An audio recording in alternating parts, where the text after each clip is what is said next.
Hi friends, मैं हूँ हरीश। तो आज के हैशटैग फार्मा ऑनलाइन लेक्चर के सीरीज का टॉपिक का नाम है कैलकुलेशन ऑफ डोसेज, जो कि हमारे पोस्टोलॉजी इस चैप्टर का सेकंड पार्ट। बाकी सभी पार्ट्स के लिंक्स आपको नीचे डिस्क्रिप्शन बॉक्स में मिल जाएंगी, जाकर जरूर देख लेना। तो आज के इस लेक्चर में हम देखने वाले कैलकुलेशन ऑफ डोज कैसे करते हैं, जैसे कि उसमें हम Young's formula, Dilling formula, Charles formula, ऐसे बहुत सारे अलग अलग फार्मूले जो भी इंपॉर्टेंट है वो हम देखने वाले हैं। उससे पहले अगर फर्स्ट पार्ट नहीं देखा होगा तो जाकर जरूर देखिए। तो सबसे पहले एक रिक्वेस्ट करना चाहूँगा कि डिस्क्रिप्शन बॉक्स में व्हाट्सएप ग्रुप की लिंक है, जाकर ज़रूर ज्वाइन कीजिए और अपने सभी दोस्तों को इस फ्री लेक्चर्स का फ़ायदा हो, इसलिए अपने दोस्तों में भी उस लिंक को शेयर कीजिए। वहाँ पर मैं आपको लेटेस्ट वीडियोज़ के और लेक्चर के अपडेट देता हूँ, और वहाँ पर ऑदर्स भी बहुत सारे स्टडी मटेरियल फ्री मिलता है, और भी कोई गाइडेंस चाहिए वो भी मिलता रहता है, तो ज्वाइन ज़रूर कीजिएगा। So let's start our lecture, calculation of dosage. तो हमने फर्स्ट पार्ट में क्या देखा था कि पोस्टोलॉजी क्या है और डोसेस पर कौन कौन से फैक्टर अफेक्ट करते हैं डोज इन्फ्लुएंस पर, तो उसके बारे में जाना। वो आफ्टर वो जो भी लेक्चर था बहुत इंपॉर्टेंट पार्ट था। तो आज देखने वाले कैलकुलेशन ऑफ डोसेज, मतलब डोसेज का कैलकुलेशन किस तरह से किया जाता है।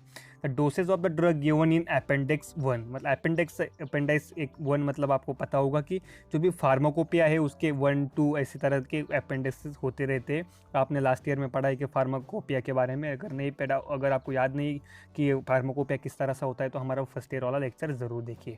तो ये क्या होता है कि फार्माकोपिया में जो भी ड्रग के डोसेज होते हैं वो दिए जाते हैं, represent the average maximum quality of drug which can be administer to an adult orally with in 24 our.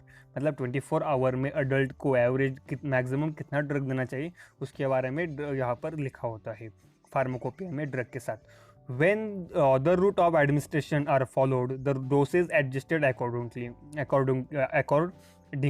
Sorry, मतलब क्या है कि अगर जो भी एडमिनिस्ट्रेशन का रूट चेंज हो जाता है, आप सबको पता है कि रूट ऑफ एडमिनिस्ट्रेशन के बारे में हमने पिछले बार देखा है। तो मतलब रूट ऑफ एडमिनिस्ट्रेशन अगर चेंज हो जाता है तो उसके साथ साथ क्या होता है कि ड्रग का जो भी डोज भी चेंज होता रहता है। तो आपको पता है क्यों चेंज होता है। So the doses are also calculated in proportionate to the age, body weight and surface area of the patient। मतलब ये तीन मेथड, मतलब एज, बॉडी वेट और सरफेस एरिया, इस हिसाब से भी जो भी डोज ऑफ ड्रग है उसको कैलकुलेट करते हैं। तो वो हमें तीन मेथड देखने वाले, dose proportionate to age, dose proportionate to body weight, dose proportionate to surface area. तो सबसे पहला देखते हैं dose proportionate to age. There are number of method by which the dose of child can be calculated from the adult. मतलब बहुत सारे 2-3 वे है, method से, जिससे हम जो भी अडल्ट डोज हमें दिया होता है उससे हम चिल्ड्रंस का डोज कैलकुलेट कर सकते हैं। तो सबसे पहले जो भी है यंग्स फार्मूला। इससे पहले मैं आपको बात बताना चाहता हूँ यहाँ पर क्या है कि चिल्ड्रन के लिए अडल्ट डोज से किस तरह से हम डोज कैलकुलेट कर सकते हैं। मतलब 100 mg अगर एडल्ट को है तो चिल्ड्रन के लिए कितना होना चाहिए, इसको निकालने के लिए जो भी फार्मूला यूज़ किया जाता है वो सभी फार्मूले आगे है। तो इससे पहले एक बात बताना चाहता हूँ कि आपने मेडिकल शॉप पर अभी जनरल इस रिसेंट सिनारियो में कभी कोई फार्मासिस्ट कैलकुलेशन करता हुआ दिखा नहीं होगा कि चलो बच्चा है तो इतने ग्राम का मतलब फार्मूला लिख रहा है और डोज कम कर रहा है। ये चीज़ क्यों नहीं होती। एक जनरल टॉपिक है, कोई आपके बुक का सवाल नहीं, पर अभी तो मेडिकल शॉप में इस तरह के कोई फार्मूला वगैरह यूज़ नहीं करते, तो क्यों नहीं करते। जनरल आपका जनरल नॉलेज का क्वेश्चन है, कमेंट बॉक्स में बताना, लास्ट में इसका आंसर मैं बताने वाला हूँ। उससे पहले आपको क्या पता है वो जज कर लीजिए। तो Young's formula, dose for the child. तो यहाँ पर दो फार्मूले हैं फर्स्ट मेथड से, मतलब according to proportionate to age के हिसाब से दो फार्मूला है। सबसे पहला फार्मूला है यंग्स फार्मूला, जो भी एग्जाम में बहुत बार पूछा जाता है। डोज फॉर द चाइल्ड, मतलब बच्चों के लिए डोज कैलकुलेट करना है, तो जिसका जो भी एज इन ईयर ऊपर लिखना है, यहाँ पर divided by age in year plus 12 into adult dose. ये कैलकुलेशन पूरा होने के बाद आपको यंग्स डोज ऑफ चाइल्ड मिल जाएगा। तो formula is used for calculating the dose for children under the 12 years of age. मतलब 12 साल से जो भी छोटे बच्चे होते हैं उनके लिए ये यंग्स फार्मूला यूज़ किया जाता है। तो ये भी आपको याद रहना चाहिए कि यंग्स फार्मूला किन बच्चों के लिए यूज़ किया जाता है। तो डोसेज चिल्ड्रन अंडर मतलब 12 से कम उम्र वाले जो भी बच्चे उनको यंग्स फार्मूला यूज़ किया जाता है। तो Dilling formula, dose for the child age in year, मतलब अगर डीलिंग फार्मूला में देखो क्या है कि जो कि चिल्ड्रन के लिए डोज हम फॉर्मुलेट करते हैं, फाइंड आउट करते हैं अडल्ट डोज से। अडल्ट डोज हमें पता है जो कि हमारे फार्माकोपिया में मिलता है। सो एज इन ईयर मतलब उस बच्चे का एज इन ईयर डालना है इस फार्मूला के हिसाब से, नीचे लिखना है divided by 20 into adult dose. ये कैलकुलेशन पूरा होने के बाद आपको क्या मिलेगा, dose for the child. The formula is used for calculating the dosage for the children in between the 4 to 20 years of age. यहाँ पर हम जो भी यंग्स फार्मूला है अंडर मतलब 12 साल से कम और यहाँ पर 4 से 20 साल तक के बच्चों के लिए सेकंड फार्मूला यूज कर सकते हैं, Dilling formula for the calculation of dose.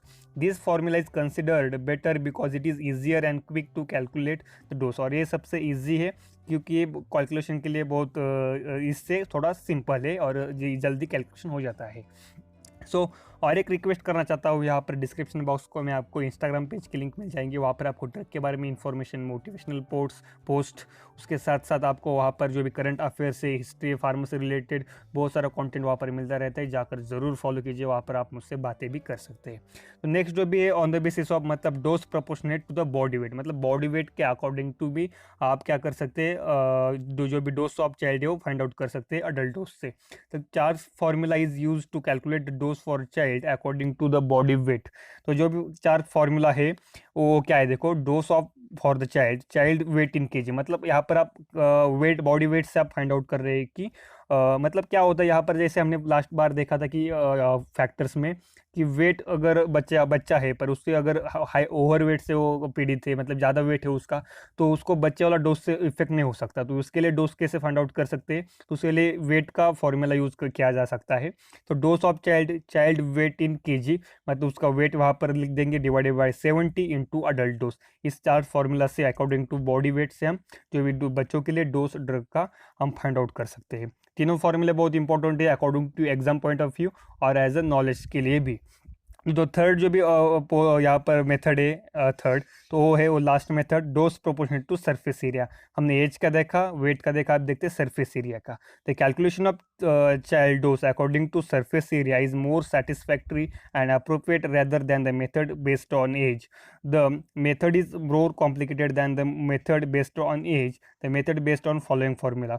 तो क्या है कि ये जो बहुत सबसे ज़्यादा एक्यूरेट मेथड है एज से भी ज़्यादा, और पर एक कॉम्प्लिकेटेड भी है थोड़ी सी.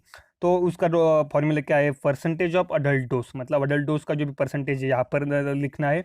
और सरफेस एरिया फॉर चाइल्ड, मतलब जो भी सरफेस एरिया या किसे हम निकालते हैं हाइट और वेट से. तो सरफेस एरिया चिल्ड्रन का लिखना है, नीचे लिखना है सरफेस एरिया ऑफ अडल्ट, और अडल्ट का सरफेस एरिया लिखना है इंटू मल्टीपाइड बाय 100. इससे आपको जो भी तो इससे इस फॉर्मूले से आप क्या कर सकते हैं, आप क्या कर सकते हैं, इस फॉर्मूला का यूज कर कर आप डोज फाइंड आउट कर सकते हैं.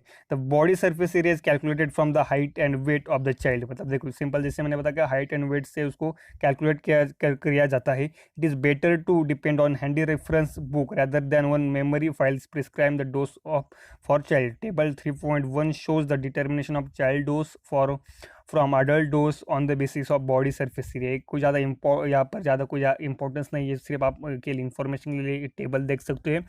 यहाँ पर लास्ट लाइन देखो, dosage of different drug, their route of administration and uses are given in appendix 1 for the reference the reference of the student. से आपके रेफरेंस के लिए आप अपेंडिक्स चेक कर सकते हैं, आपके कॉलेज में होता है. अब ये तो आप नहीं पर ऑनलाइन चेक कर सकते हैं. सो आई होप आपको वीडियोज़ पसंद आ रहे हैं. कमेंट बॉक्स में ज़रूर कमेंट कीजिए आपका जो भी अभिप्राय है, और कुछ सजेशन हो गए मेरे लिए तो भी, और सभी दोस्तों में शेयर कर देना. So thanks for watching video, मिलते हैं नेक्स्ट वीडियो में. Bye bye.